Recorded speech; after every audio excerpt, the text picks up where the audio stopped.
All right, guys. So I've been kind of just milling about the whole Panini Fanatics thing, and as you know, Fanatics jumped the shark again. Somehow convinced the NFLPA to terminate, effective immediately, the deal that they have with Panini. This is 3 years early, and I've always thought that Panini had something on the backside going on. There might be something legally wrong going on or misleading that they've been doing. Whatever happened, that the NFLPA can just get out of this or say they're getting out of it like this is a very big deal. And I assume NFL will follow the suit, the regular NFL, not just the Players Association. And then I'm assuming at this point basketball can do the same. If there's a loophole that's been exploited, and I wouldn't be surprised if Fanatics has pointed this out directly to these entities that control these groups of teams and or players, that this is going to follow suit moving forward. Now, Fanatics has all this product coming out that I'm assuming that they pre-planned for, because if you remember, they said we'll get football this year. And they said that a few months ago. So they already knew something was in the works. And I think there's a little bit more to this that we just don't know about and hasn't come out yet. Therefore, we can't talk about it, is the best way to put it. Now, the current product that Panini's got coming out, I think they're just going to keep coming out with it. At the end of the day, they might pull the old, back in the 90s, Mexican Pacific cards and just say, you know what, work uniform, or just sue me about it and just drop the product no matter what. Because if they don't, then whatever NFL product that ends up coming out before it gets stopped is going to have a large value until other product comes out either later in the year or beginning of next year. Because right now we're used to getting product, a half a year to a year later than the actual sport has taken place. So you don't get to play that game with some of the bigger product anymore that, this rookie's prospected on more and has a bigger upside and maybe will sell for more at the beginning of the season versus after they play a few games or into the season, and when then we realize maybe this guy's not that good. So we're already going to be buying into what we believe and have seen has already happened with these players. And that's something we want to get away from the standpoint of both the company who's selling the product, because hype is everything. And if there's no hype, then what's pushing the product other than if somebody's already done good or had a great season and or is promising moving forward?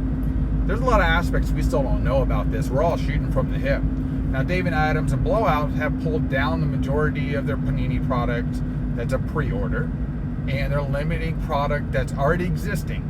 Now, here's the thing with Panini. All the product that's already out for the last, since 2013, I guess, it's whatever's out, it's out. It's not like it's being made. This is more impactful from what's already ready to be released and impact on the sport this year. After this year, I don't see the extreme value in a lot of this stuff unless somebody wants to say this is their only Panini card, which is only really going to happen to this year's draft class, especially football. I don't know about basketball based on the current path we're on right now. And don't forget, Leaf is still out there. I think this is a big opportunity for Bowman U to really step up in value if Panini can't really release product and you have a very limited amount of players that may be in their actual uniform that the team they're on, and not a college photo with a team logo on it. I'm talking about in the actual team uniform. It should be very interesting how this plays out. There are obviously Top Now cards, Panini Instant cards, and those will probably have the highest value, especially the Panini Instant, because now we feel like Panini is disappearing into thin air, which, let's face it, they're kind of disappearing into thin air based on what we're reading and seeing. But they recently today came out with their response and how they grew the hobby monopoly they created. And now Fanatics has come in and has created their own monopoly. They're going around them other ways. They're finding loopholes. Ruben's very smart. He has smart people that work for him that are very business savvy. All right, they may not be sports card savvy, but they're business savvy. And a business savvy person walking into our environment of sports cards which, let's face it, these people get away with doing the little or least as possible a lot of times. Not saying they don't work hard, but a true company is innovating nonstop, always trying to be ahead of their competition. And I feel like everybody else has just kind of milked the situation over the last few years, especially since the boom. And they were all late to the boom. That's the thing that really is crazy. They didn't react when they should have reacted. And that's their fault. So at the end of the day, we got where we are now, which we don't even know what's really happening. That's the worst part, because I would love for Fanatics to come out and say something, how this impacts them, what they're doing, or through Topps. We haven't got anything from them yet. All we've gotten was NFLPA, now Panini, basically trying to say, we don't know why this is happening, and we've done so great for the hobby, and without us, this place would be garbage, blah, blah, blah, blah, blah. Without the Michael Jordan documentary and COVID combined, you would not have made a bigger dent than you think you have. You just happen to be the successor for this thing, and you made your hundreds of millions of dollars, and now you're upset about it. Supposedly, there's all these different things going on out there that Panini missed a payment or something else. We don't know. And we're trying to figure that out. And I don't know how, with everybody in the hobby, we do not have an insight to any of these companies that somebody could sneak something out. I mean, it's like Ravel's the only type of thing we have going on. And who's telling him? They're just telling him the stuff that they've already done. We're not getting the dirt on the underneath. And I find that we have a very big disconnect from the top to the end consumer here, and the middle person that's supposed to be reporting this stuff, we're getting it secondhand, third hand, late to begin with, and a bunch of hearsay that's just a bunch of people just making stuff up and or trying to come up with what they assume could be the situation and or problem. We got to get a little bit deeper into this, guys. I'm telling you right now, I've always said that Panini has like a round table of people that aren't allowed out of the damn building and keep all these secrets. And those servers that magically disappeared probably have some pretty good stuff on it that we may never know about. And there's just, again, Panini's always been shady. No odds on packs, no basically hit ratio on packs to let us know what odds fall in. And just, they've always been hiding something. And when somebody's constantly hiding something, they're usually doing something wrong. So again, where there's smoke, baby, there's fire. And right now there's a bunch of fire going on, and it just seems like it just got hotter. Now for our hobby, this is fantastic for us to talk about, because we don't get this type of dirt, like, really ever. And with all these new people in the hobby, this is a little bit more exciting for the round table here, for us to discuss and say things and try and figure out what's going on, and assume we think we know what's going on based on what somebody else says, that they said that they saw someone or knew someone. I need horse's mouth type stuff, at the end of the day. That's what I want to know. Or I need at least these companies to come out to give us a glimpse of what's going on. Like, why have we not or why has Ruben, or at least a representative, come out still so far and say this is what's going on, this is what we have in the plans, or listen, we have this, we're going to be spitting product out by the end of October. Give us something to look forward to think about, to assume with what we're going to get. If not, do some short print run stuff through Topps now. NFLPA license to Topps or whoever, and create some cards. Like, you can do that now. Like, why am I thinking of this and you're not? No, easy money, guys, but these could also be big cards down the line. So I just see the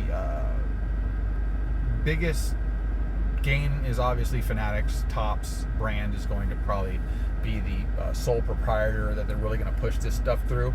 I would love Fanatics to come out with a new type of card company style manufacturing, and or here's another one. Will Panini end up ever selling anything to Fanatics? Because I know Fanatics was trying to buy Panini and or some brands of Panini. And at the end of the day, they can still say, listen, we'll keep you as Panini, but you operate through Fanatics. And or do we still get to buy that stuff, or do they just play the game of, we'll take the fines, we're going to make the cards anyway, we're going to sell them, Because at this point, they got a cease and desist basically from NFLPA, but it doesn't seem like they give two craps about that. And I don't know. There's different directions this can go, guys. This is really interesting. This is fun, and it's going to keep the hobby alive. It's putting the hobby in the news again, which is what you want. And is there going to be a run on Panini product? I mean, I don't know why, other than just the new stuff.